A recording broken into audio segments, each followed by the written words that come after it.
menetapkan status hukum beliau ini pakai hukum.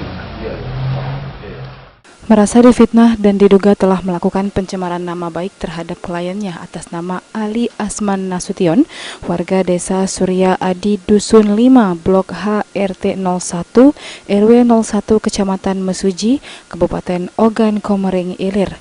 Cek Daus bersama rekannya Herizal Sulaiman selaku pengacara korban mendatangi SPKT Polres Oki dan melaporkan oknum salah satu karyawan perkebunan PT BCP atau Bulu Cawang Plantation, anak perusahaan PT Wilmar berinisial SG. Menurut Herizal, kedatangannya ke Polres Oki ini guna melaporkan oknum karyawan PT BCP berinisial SG lantaran diduga telah melakukan pencemaran nama baik klien kami atas nama Ali Asman Nasution.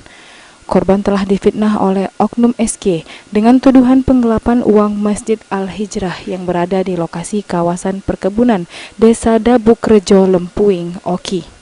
Namun setelah diperiksa di Polsek Lempuing, ternyata tidak terbukti. Oleh sebab itu, korban melaporkan balik atas fitnah yang begitu keji. Korban berharap proses hukum ini berlangsung cepat dan pelaku mendapatkan sanksi sesuai dengan tuntutan hukum di KUHP Pasal 311 JO 55, yakni pencemaran nama baik dan ikut serta melakukan pencemaran nama baik dengan ancaman hukuman kurungan 4 tahun.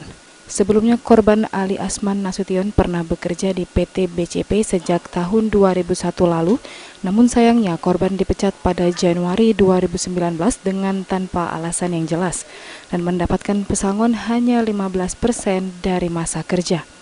Hari ini adalah fitnah yang dituduhkan kepada Pak Ali Asman Nasution.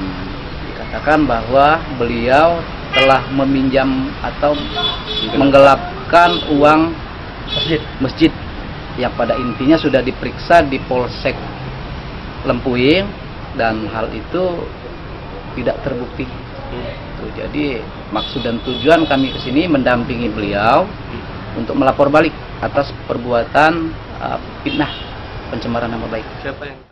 Ahmad Romawi, PAL TV.